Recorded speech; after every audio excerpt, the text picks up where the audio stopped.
How Democracies Die. This article taken from Yudhopidianto and compiled into audio to make it easy to be comprehend well. When I asked if there was any interesting book to be reviewed in the Klubuku community, one of my Midgardian friends suggested a book entitled How Democracies Die, written by Stephen Levitsky and Daniel Ziblatt, two political scientists from Harvard University. As usual, the Klubuku universe suddenly became crowded, and they asked each other where to get the book. Unfortunately, the book is available in digital format, and the price is quite expensive, almost 100,000 rupiah. Suddenly a philanthropist replied, "I bought a premium membership, unlimited digital book download, for 10 people for a month." Then we were busy downloading and reading the book. Seeing the enthusiasm of the members so enthusiastically, and there are still those who don't get it, maybe the benefactor didn't have the heart to say, "I opened another opportunity for 10 more people." We Klubuku members can only pray, Jazakallah Karen. I dedicate this article to the philanthropist. As a writer who has published a book criticizing democracy, frankly, I underestimate the book somewhat. Are there still corrupt democracy that I haven't exposed? I asked a little arrogantly. I was wrong. This book exposes the ramshackle of democracy that escapes my sonar. Without further ado, Stephen Levitsky and Daniel Ziblatt in the introductory chapter go straight to the point, telling how democracy can die. And the killers are not tyrants, dictators, let alone caliphs. The killer is the ruler who is elected in the democratic system itself. It is less dramatic but equally destructive, say the authors. They gave many examples, starting from Chavez in Venezuela, elected leaders in Georgia, Hungary, Nicaragua, Peru, the Philippines, Poland, Russia, Sri Lanka, Turkey, Ukraine, and of course the US itself. All of these leaders are slowly killing democracy. Are the current rulers in Indonesia included? Let's see. Stephen and Daniel said that not all elected leaders have a repressive and authoritarian track record. Indeed, from the beginning there were those who seemed authoritarian like Hitler and Chavez. But there are also many who initially have an innocent and naive face, then become crazy after leading. Stephen and Daniel provide a kind of litmus test that we can use so as not to be deceived by these wolf leaders in sheep's clothing.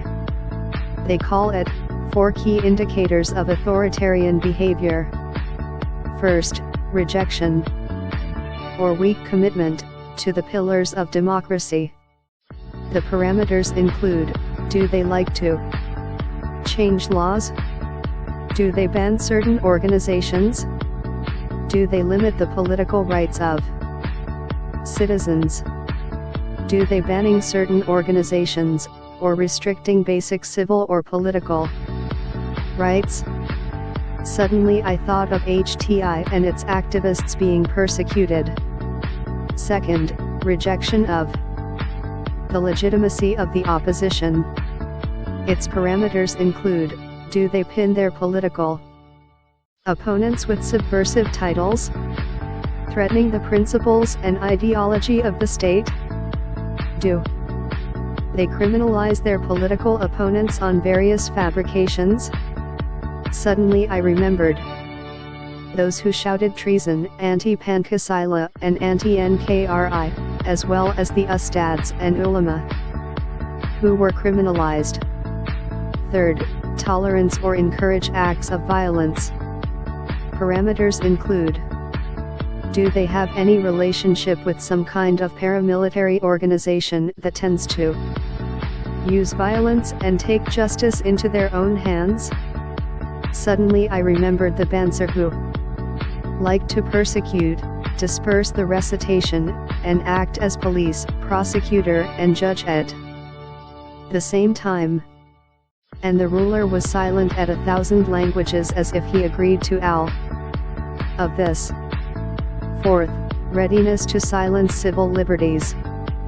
Parameters include, do they support or enact laws that restrict civil liberties, especially political rights and express opinions? Do they ban certain themes? Suddenly I remembered the mass organization law, the HIP bill, and the various policies of the authorities that prohibited the discussion and dissemination of the Islamic Caliphate. If the answers to all the litmus tests above are yes, then the current fixed regime is both authoritarian and repressive. Then what is the impact? According to Stephen and Daniel, their repressive actions not only kill democracy, but also result in severe polarization in society, and the worst possibility could be a civil war. Stephen and Daniel then expressed their anxiety. Even though in the past, democratic countries, especially the US, were proven to be able to withstand the Civil War, the Great Depression, Cold War, and Watergate, they doubt that this time the US can still survive the threat of extreme polarization in society. Suddenly I remembered what Tim Kendall, former director of Facebook monetization, said in the documentary film The Social Dilemma, that the polarization due to the provocation of hoax and hate content generated by social media AI can lead to civil war. Subhanallah, has the capitalist civilization been so bad today? Until all sides work together to lead humanity into the brink of destruction? The root cause of all this, according to Stephen and Daniel, is society, especially politicians, no longer hold strong norms and principles. They explain that democracy is only a set of rules, but if in real terms the rules are violated, then the same rule does not exist. In the end, politicians and their constituents attacked each other, defeated each other, and almost justified any means to gain power. Now the most interesting part of Stephen and Daniel's statements is, in the end, a democratic system requires its leaders to uphold its principles, just as the monarchy system previously required its kings to uphold its principles. Without it, both democratic and monarchical systems fail to create peace, justice, and prosperity for their people. I wondered, lest the problem is not sticking to principles, but has the principle been fragile since the beginning? Where does this principle allow followers to prey on one another in the name of profit? Suddenly I remembered the teachings of Islam. Doesn't Islam teach upholding the principles of halal and haram, commands and prohibitions? And isn't this principle immovable because it is based on servitude to Allah SWT, not material? Suddenly I remembered the seerah of the Prophet Muhammad when preaching in Mecca. Then he was offered power, then he firmly refused. Isn't this rejection because Islamic principles have not been accepted and deeply rooted in Mecca?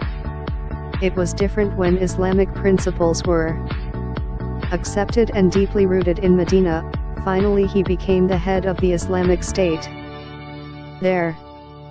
Finally I was wondering, if the call for Dawah to uphold Islam Kafa within the framework of the current caliphate continues to receive support from the community, could this be a solution to the threat of destructive democracy earlier?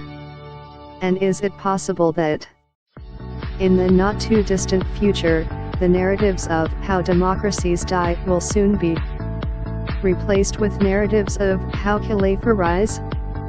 Thank you for watching and listening, Dan. Forget to click subscribe, like and share, okay?